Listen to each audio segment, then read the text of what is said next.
Hey guys, it's Asian Kyle, and today we're going to talk about the Hoplite Concealment Kopis holster here that lies in front of us. Before we get too deep into that, let's talk about the importance of a holster really fast. And I know some of you are like, this is super redundant, why are you doing this? But I see it all the time where people buy a super expensive gun, like an H&K P30 for example. It's an $800 gun, $900 gun, and they carry in a, lo and behold, Uncle Mike's holster. And I'm like, why would you do that? Just why? And this is your everyday carry holster. Oh, well, that's not very nice, but okay. And here's the thing. Those Uncle Mike style holsters where they're all nylon are great for an outside the waistband holster for a range day. If you carry 99% of the time as an IWB, get yourself a kydex holster. They're so much nicer than nylon, and frankly, I trust them more over leather, as leather does collapse and decays over time. If you need more proof, here's a photo with an article down below showing what happens to leather holsters over time, so read to your heart's content.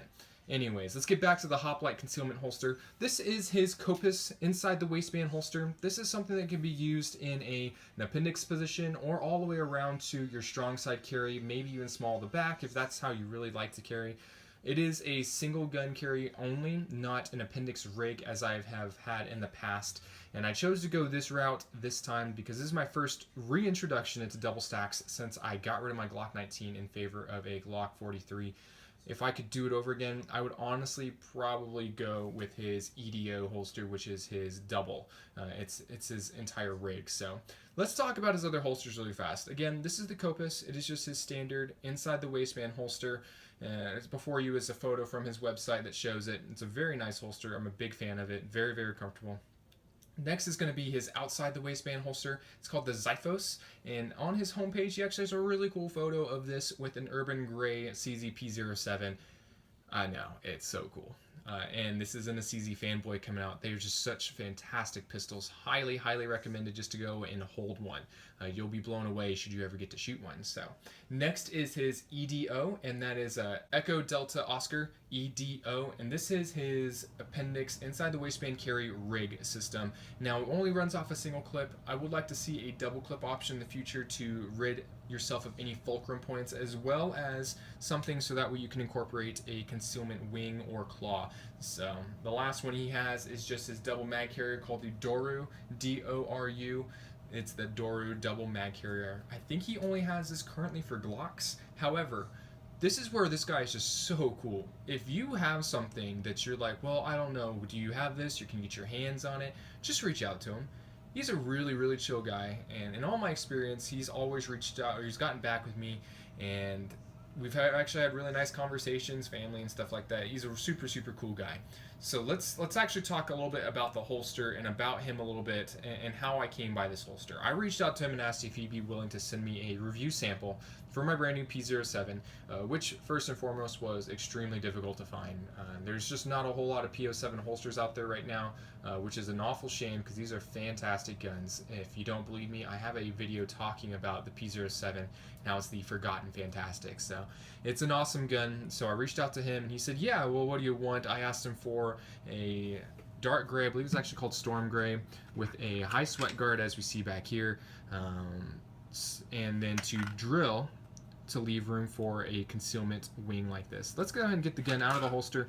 As you see, there is a snap cap mag in there. We'll go ahead and take that out, and the gun is clear, and we'll actually pull the trigger. Hammer's completely down. It cannot be fired again until we actually cock it all the way. So let's actually take a look at the holster. As we see here, it is gray. Obviously, it comes with a single clip right here. Very easy to get on and off. I really do like this clip right here. This little shelf actually keeps it on your belt extremely well. And I know there are other clips out there that do a similar job, but this one is truly fantastic. Moving around, you can see the definition of the holster. The thing I really like about it is if we turn over here on the back side, you can really see this sweep right here that kind of follows along the P07. It's very well defined. So it is a high sweat guard, as said before, and the edges, just up front, I don't care about a high mirror polish edge on an inside the waistband holster. Outside the waistband, maybe just because now people look at it, but inside the waistband, I don't care.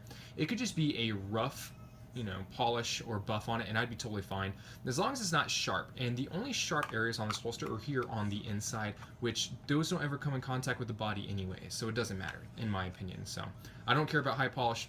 edges. So if you do, fine, fantastic. I hope you are happy with the holster that cost way more, because it took way more time to buff that edge. So it's a very nice holster. It is made of 0.08 kydex, so it is flexible, as you see here.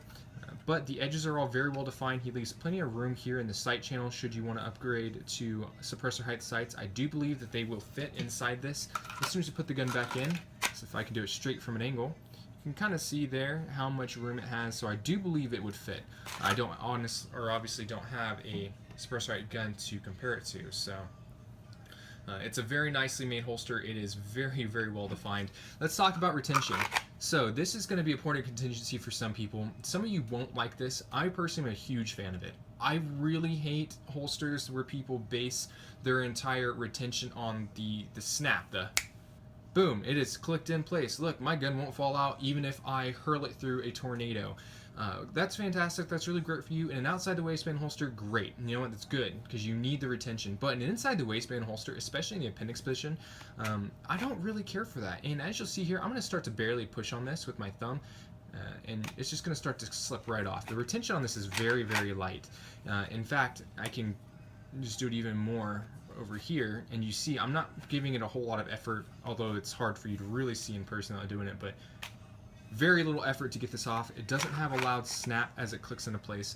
It is literally a friction fit holster, similar to the T-Rex arms retention. Now, the difference between his and T-Rex arms is if we shake it, you know, the gun's not coming out. I'm not squeezing right here. I'm holding onto the the wing, and as you see, it is all plastic, so there's nothing there really doing it. The retention is just good enough so that way it's perfectly set in the holster. I'm a big fan of this, so fantastic job on that. So now that you're thinking like, oh, well, you're just raving about this holster, why is it so great? Well, I've already told you why it's so great. Here, really fast, before I talk about some of the negatives, I really do like how he cut the end on his holster. I like how the ends are mildly exposed like this. I know if you shoot thousands of rounds through, the guns get really hot, so you probably shouldn't stuff it back in your pants anyway, but I like it. It's just a personal thing. I really do like it. The definition is very well. You can even see the pick rail right there coming out. So let's start talking a little bit about some things I don't really like too much about this particular holster. There are a few. As awesome as it is, there's just always a few. First and foremost, if you look carefully at his screw placement, they are a little cockeyed, and I'm not really sure why. That's just very minor. It doesn't really bug me, whatever. So they're a little cockeyed though, so I have to point that out for you guys. Next is actually going to be over here on the trigger guard. As you see, there is room for wiggle right here, and that's for two reasons really. Number one, it's because his entire holster isn't based on the click you get off the front of your trigger guard, so that therefore it is a lot looser. The second one is this actually didn't ship with this wing. I told him, hey, you know, you're doing this for me, you're sending this to me for free, the least I can do is buy my own wing for my holster, so I bought it. They're fairly inexpensive, and he tapped it for, you know, the RCS wing specifically, so it came with the rubber grommets inside the holster, and that's how most of them will ship. This one, I went ahead and I put it in there, and thus it actually doesn't compact any more than the size of the wing. So lastly on the trigger guard is that little bit of daylight right there. It's just very interesting. I kind of wish that it covered up a little bit more, maybe even so far as to get the magazine release included on that as well. I'm not too worried about this dropping my mag while I'm carrying it, but it would be kind of nice just to have that completely covered as well, even if it's just, you know, a really close cut as we see down here all the way up to the mag release. Anyway, very, very small thing. I do have one very interesting thing to show you guys, and we're just going to very quickly break the gun down so that way you can see it. Alright. Holster is now coming and the gun is broken down. Now here's the thing I think is very interesting. There is zero retention on the actual frame itself. I mean, the thing is kind of, if I were to turn this over, it's just going to slide right out as you see.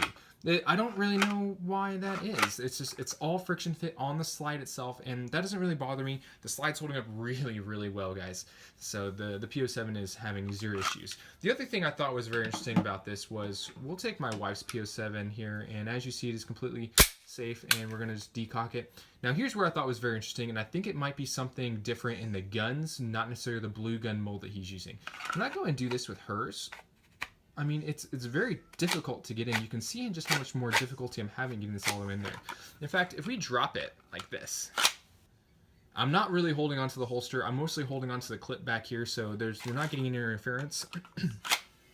It doesn't seat all the way. I actually have to push it in the rest of the way. When we go ahead and do this with my gun,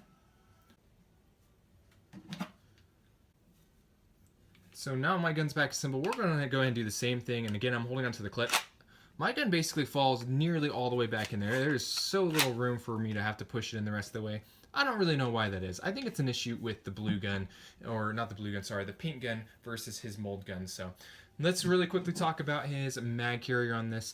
This is really cool as well. He included this with it. I didn't even know it was coming until he's like, oh yeah, you wanted this, right? And I was like, oh, I was planning on buying one from you, but he's like, well, I'll just make it for you anyway. So his single mag carrier. This is actually really nice, and the clip on this thing is just a freaking monster. I mean, look at that. I actually have a hard time getting this clip off, which is not a bad problem to have whatsoever. I'm very, very confident in this, and honestly, if I could have this clip to go onto this holster on top of my screws right there, I would totally do it, but I don't think it comes long enough, so kind of a shame. Anyways, the retention on this thing, I think this is definitely an issue with his blue mold.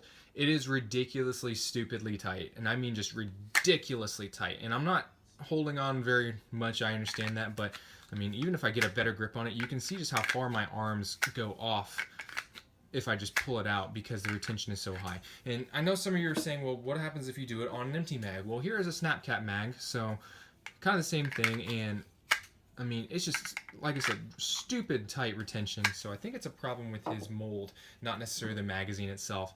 I actually had to go through and crank down this one a little bit more, really loosen up this one, then Loctite them both so that way it's not too tight to get my mags in and out. So the mag's not going anywhere though. Very nice because mags just, they're slick, they're small, they don't have a whole lot of stuff for a mag carrier to grip onto.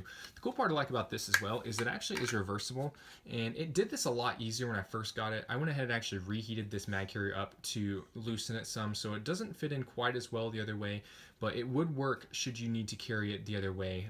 Just, you know, flip your clip around, or you wouldn't even need to flip your clip around actually, but you know, however you want to do it. So it's a very nice mag carrier. The edges are all beveled outwards, so that way you can find and reinsert your mag back into the holster very easily should you ever have to. Let's talk about the edges again. Like I said about the actual holster itself, I don't care about high polished edges on an inside the waistband holster, and these are very well polished though.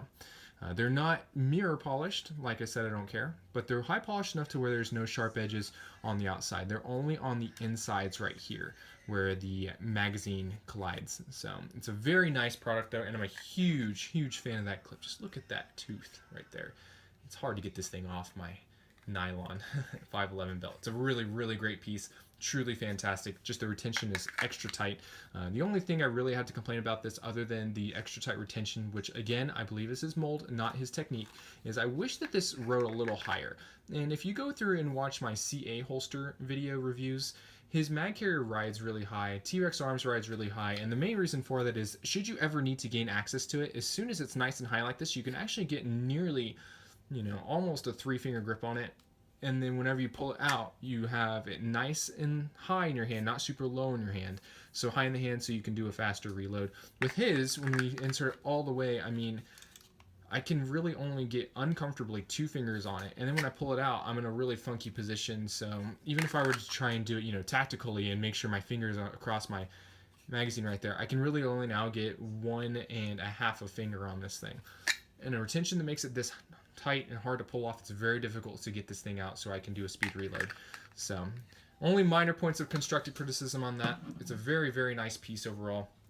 So we'll go ahead and bring the centerpiece back in, and we'll throw this magazine back.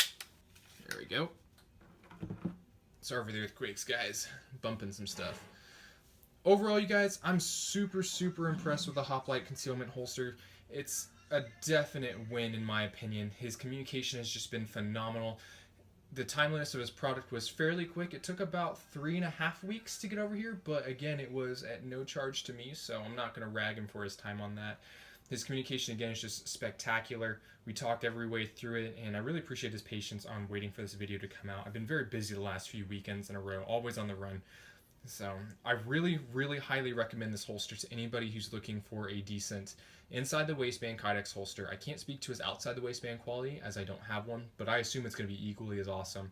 I know in the relative future he's wanting to switch over to a vacuform versus a thermoforming, and if you don't know the difference, vacuform essentially where you don't press the holster in between foam. You actually use a vacuum to suck the air out of the holster's space, so it creates a very nice definition. He's wanting to switch over to this. The biggest way we can help him get to that goal of his is to actually buy his product. And I will be buying another one of his products once he switch over to the VacuForm. I think it'd be a really cool introduction into my first VacuForm holster. So really, guys, go and check him out. Give him some support, show him some love, buy some of his products to help him achieve his dream. He's a one-man shop, so his lead times may fluctuate up and down. But honestly, I'm super, super impressed with this holster, as you can see by the length of the video. We'll talk about how I carry this in a different video. I can say with this right now, though, the holster was extremely comfortable to carry, even on long road trips, long carry days, and now it just barely reached 95 degrees over here last weekend in Idaho. And even then, the holster wasn't uncomfortable to carry. The gun got heavy before the holster became uncomfortable. So anyways, guys, this is Agent Kyle signing off. Please go visit Hoplite Concealment. I'll go ahead and put a link to his website down below. You can find him on Instagram, and he posts projects of the status of his projects all the time. So it's really cool to watch the process. So anyway, please like, subscribe, and share this. I'll see you guys in the comments. And until next time, this is Agent Kyle signing off.